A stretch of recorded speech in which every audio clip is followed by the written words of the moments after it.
Laisse le Seigneur nous ouvrir les yeux, nous ouvrir l'intelligence, afin que nous puissions discerner les objectifs et les combats que l'ennemi met devant nous. Chers amis auditeurs, non, c'est pas ta tenue, c'est pas ta personne que l'ennemi veut, mais c'est la gloire que Dieu a mise sur ta tête. C'est l'onction, la bénédiction que tu détiens. Shalom, shalom, chers amis auditeurs, shalom, chers amis auditrices. Nous sommes à notre série de plusieurs messages sur le thème l'onction à l'épreuve du cœur. Et nous avons basé notre enseignement sur Samson et Delilah. Qu'est-ce qui se passe quand nous parlons du danger d'un cœur sans boussole? Samson avait laissé son cœur sans boussole.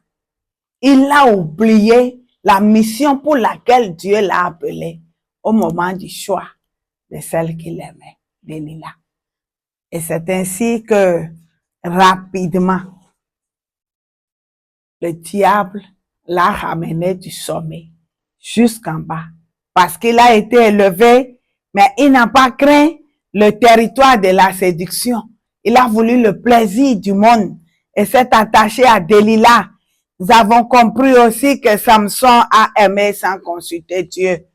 Il n'a pas cherché la volonté de Dieu et s'est engagé avec Samson.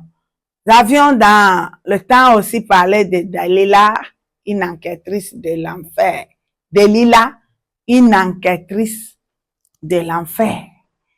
Et souvent, on se demande pourquoi nous aimons ce qui nous détruit. Un simple exemple. Pourquoi les gens boivent l'alcool? J'ai remarqué, j'ai observé. Regardez-moi très bien. Quand quelqu'un veut boire, il prend le verre comme ça. Et s'il boit, il fait. Est-ce que c'est doux? C'est tellement ça à brûler. Je n'ai pas fait l'expérience, mais je pense et j'ai posé des questions. Quand on prend l'alcool et qu'on on boit, parfois on change la mine, on tape la poitrine, ça a brûlé. Pourquoi on aime ce qui détruit? C'était là la question. Et Delilah est venue avec un intérêt masqué. Il a demandé à Samson comment fallait-il faire pour le maîtriser et pouvoir le vaincre. Et bon, Samson a banalisé. Il n'a pas compris parce que son discernement a été étouffé. Il n'a pas cherché à savoir, à s'arrêter et analyser les questions de cette femme, de cette prostituée. Samson s'est laissé faire. Et aujourd'hui, nous allons parler du jeu mortel du compromis. C'est là notre sous-thème. Troisième séance, le jeu mortel du compromis. Et nous lisons dans Juge 16, le verset 10. Delilah dit à Samson, voici tu t'es joué de moi. Tu m'as dit des mensonges. Maintenant, je te prie. Indique-moi avec quoi il faut te lier. Regardez ce grand compromis. Et Samson avait banalisé le sacré. Il n'a pas considéré le degré de ce que Dieu avait mis en lui. Le rasoir ne devait pas passer sur sa tête. Il avait été choisi par Dieu lui-même. Il a banalisé la parole de Dieu. Il est sorti du sacré et s'est livré au plaisir du monde. Samson n'avait pas compris et a désactivé le don de Dieu en lui. Oh, c'est triste. À cause d'une femme, d'un mauvais choix, à cause de ce que il a banalisé le sacré, à cause de ce qu'il n'a pas vu, ce pourquoi Dieu l'appelait avant de choisir Delilah. Le voici aujourd'hui face à ce compromis Parfois, on dit que c'est juste un petit péché. On dit c'est juste une erreur. Parfois, on dit c'est une faiblesse, ce n'est pas un péché. Le péché, c'est le péché. Aussi petit qu'il soit. C'est le péché. Et quand il y a compromis, c'est que nous sommes désactivés, déchargés. La ligne est rompue.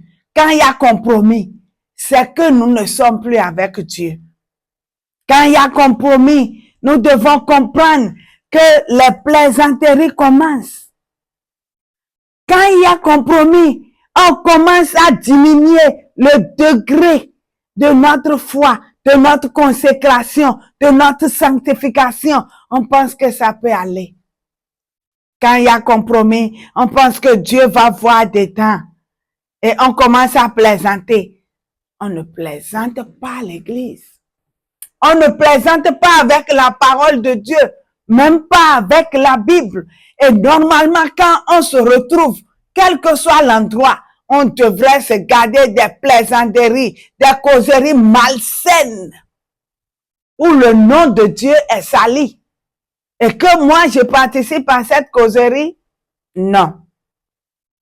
Dieu est sacré. Sa parole est sacrée. Son commandement doit être suivi de près. Et nous devons obéir sans compromis. Et quand on commence à plaisanter, quand on commence à s'amuser avec les principes de Dieu, quand on commence à déplacer un peu les bornes, on dit, ah, bon, je peux. Ah, on fait un jeu de mots. Non, ça c'est le début du naufrage. Samson préparait son naufrage en parlant avec Delilah. Et là, il est tombé dans la stratégie de l'accoutumance. Il a commencé à s'habituer à ce que Delilah faisait avec lui. Delilah le trompait. Et il s'habituait. Étape par étape, Delilah le prenait. Attention, regardez-vous, cherchez votre position. Est-ce que étape par étape, vous n'êtes pas en train d'être emporté? Peut-être que j'ai bu d'abord, comment on appelle ça, panaché. C'est un pourcentage très faible. Hein? Pour l'alcool, quand on regarde dans panaché, c'est pas trop. Je suis allée, je sais pas malheureusement le nom des boissons. Est-ce que c'est la béninoise? Ou c'est quoi? Beaufort? C'est à part Beaufort. Bon, complétez la liste. On est parti de 1%, 2, 4, 8, 10, 15%, ainsi de suite. C'est l'habitude. Quelqu'un m'a dit, il y a très longtemps, que quand on commence à boire Beaufort, c'est un peu acre. Il a dit ça en langue. Mais que quand on s'habitue, ça devient tout. Regardez bien l'expression s'habituer. Ça, c'est l'accoutumance. Étape par étape. Delilah dit une fois, ah, dis-moi ton secret. Deuxième fois, elle a dit, oh, tu m'as menti. Troisième fois, 1, 2, 3, l'habitude est venue. Et chaque test de Delilah rapprochait le rasoir de la tête de Samson. Le péché ne va jamais nous frapper d'un coup. Satan ne vient pas à visage découvert pour dire, moi, je suis Satan. Satan ne vient pas dire, je m'appelle Lucifer. C'est moi, Satan. Dès le premier jour, non. Il vient avec un beau sourire, peut-être pas une fille, peut-être pas une enveloppe, peut-être pas de douces paroles, quelque chose de peut-être banal. On dit, ah oui, ça va aller. Quand même, c'est pas trop, c'est pas exagéré, c'est pas trop grave. Le péché ne viendra pas d'un coup venir vous frapper et vous emprisonner en même temps. Il viendra vers vous avec un contrat caché d'apprentissage. Un peu, il grandit, il évolue. Est-ce que le soulard est soulard le premier jour? C'est un exemple très fort, hein? Le soulard n'était pas soulard le jour où il a commencé, mais il a juste goûté.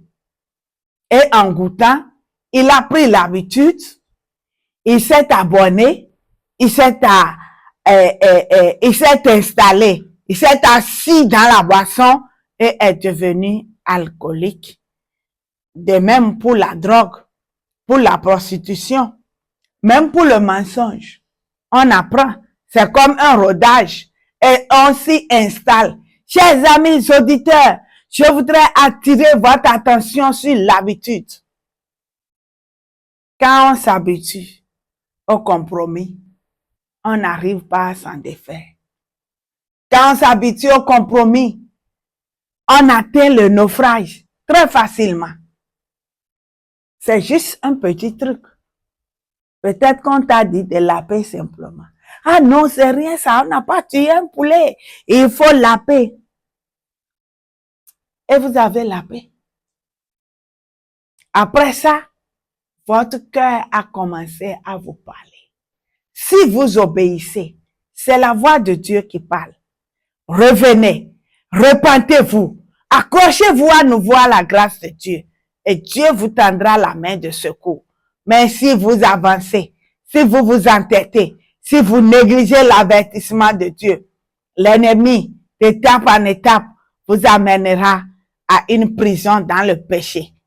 Nous devons comprendre que quand Samson parlait à Delilah, il pensait pouvoir prendre contrôle sur le jeu quand lui, il voudra. Hey! C'est fort. Regardez Samson dans les chambres de cette fille. Peut-être sa tête sur ses cuisses. Peut-être avec les mains de la fille sur sa poitrine ou je ne sais, en train de le mettre à l'aise, de lui faire plaisir. J'imagine cet homme que Dieu avait choisi et avait dit que le rasoir n'allait jamais passer sur sa tête. Il a oublié ça. Face à une femme. Permettez-moi de dire une petite femme. Je ne voudrais pas minimiser les femmes. Nous sommes grandes. Alléluia. Quand une femme est grande pour le Seigneur, gloire à Dieu, c'est très bien. Mais si elle est aussi grande pour le diable, hey, c'est dangereux. Samson a minimisé. Il était dans sa sécurité totale. Il était assis, pensant que bon, Allah, je suis sûr, je suis d'accord, moi je vais maîtriser. Elle ne peut rien.